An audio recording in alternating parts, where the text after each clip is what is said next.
What's going on, Babylonians? It's me, Songs of Rage, back with another Outriders worldslayer video to bring to you, and today we are going to be covering the Messenger Legendary Assault Rifle. Now this is a brand new weapon that got dropped in Worldslayer's DLC, and it's become a fan favourite just due to the fact that, one, instantly because it is a burst AR, which once again we will be covering the stats in a very short second, and because it has a very interesting tier 3 mod, which is kind of making its way into the hearts of many Technomancers alike. Before we get into any further, make sure you have dropped a like and subscribe on the channel. It really does help the channel out.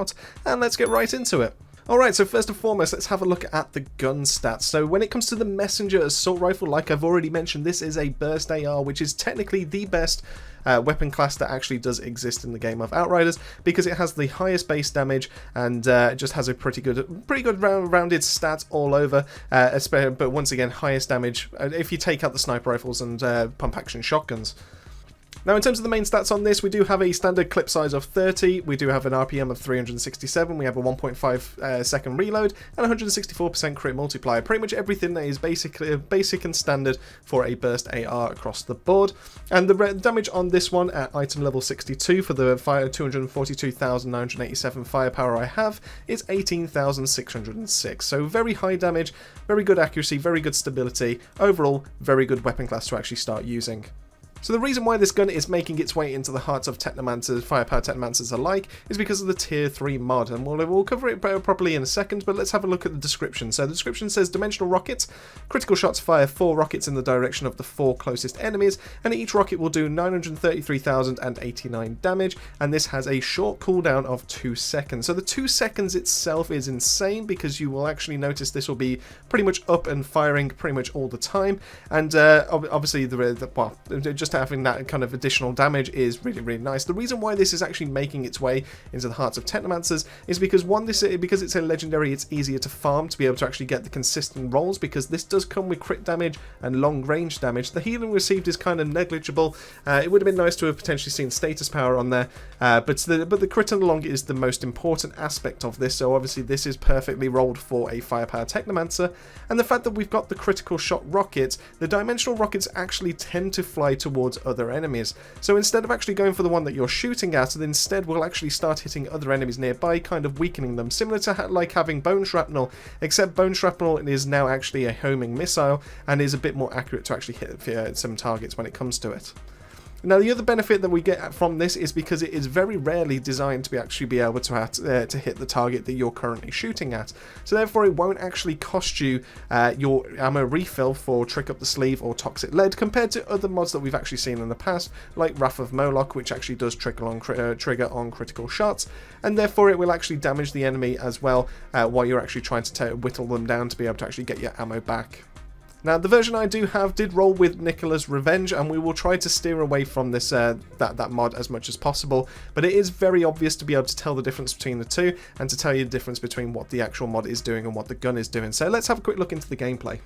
So for how dimensional rockets actually does trigger, is like I said, it triggers on critical shot. So the idea is that as soon as you land a critical shot, what it will do is the enemy will start glowing blue from the base of the, basically on the ground, but it will be a ground that actually follows them. So if they do move around during the time they actually have this applied to them, the blue will actually trigger around them, and that's just to highlight and let you know which enemy is actually going to have the rockets come out of them.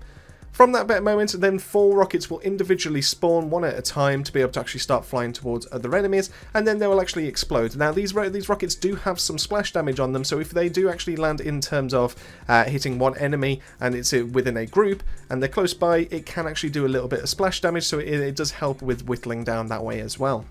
What you will find on some elite enemies, though, is that if you do actually land the critical shot, because of where the rockets will actually spawn, they will actually spawn almost kind of inside the enemy, and that means that they will then actually detonate straight away. So this actually doesn't really help with trying to get your ammo back when it comes to elite or bigger enemies, but it will actually help with when you actually take on some of the mob enemies, and then it will actually be able to take some of them out from there as well.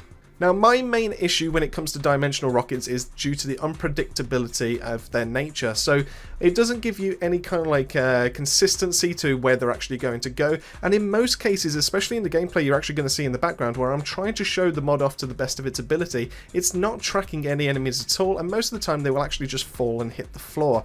So because of this inconsistency, I really struggle to be able to recommend this mod to anyone to actually give this a go. Now, if I remember right, this actually does come with Gravedigger's Frenzy as the other mod, which may actually be preferable to be able to increase your critical hit damage. The mod as a whole, if it does actually trigger, if it actually works as it's intended, is very, very good, because it actually helps with taking down mob enemies.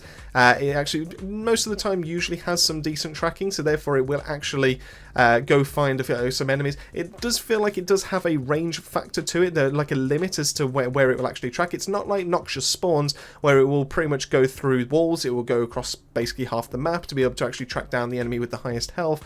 These ones will only seem to work if the enemy's in close range, and then even then there's still a chance that it's not actually going to trigger right, and it may even kill the enemy that you're trying to actually get your ammo back. Because of this inconsistency, I can't really recommend this for a firepower Technomancer. I really do want to. I love the design of the gun, I love the idea of the mod, but it doesn't hit right, and it doesn't quite work the same way as what Bone Shrapnel was offering to firepower Technomancers in the first place, and this is trying to be that kind of mod that actually, you know, is to help you out for what we've currently lost when it comes to Bone Shrapnel for tier number 2. Now, maybe this was just me having a bad experience, but then that just still highlights the issue that dimensional rockets cannot be relied on. So therefore, I would advise testing it out yourself, giving the gun a go before you do actually mod it, just to see if it's something that you actually enjoy, you can get used to, that you can live with the unpredictability of the mod actually working the way it's designed to, and then actually mod it from there. That way you're not locking yourself instantly straight into actually having one of the mods on the gun, and then obviously potentially being upset with the fact that you've got that one there. And that pretty much wraps up everything that we can actually talk about the Messenger Assault Rifle. Overall, it is a decent gun. It is a very easily farmable burst AR, which is very good to be able to actually obtain, and it actually does come with some good rolls when it comes to the mod as well as the stats. But unfortunately, the tier 3 mod just doesn't really hit home for me. But let me know in the comment section down below, what do you think? How have you found your experience with the Messenger Assault Rifle? Have you had issues the same way that I have? And just let me know down in the comment section. But maybe we can actually get something across to PCF to be able to see if we can actually get this kind of bug fixed to make it a little bit more reliable in the future. So that just brings us to the end of the video. Thank you all so much for making your way all the way to the end. If you did enjoy and you've learned something useful with yourselves, make sure you have dropped a like and a subscribe. It really does help the channel out. And that just leaves me to say, keep yourself safe, keep yourselves well, and I'll see you all on that next video.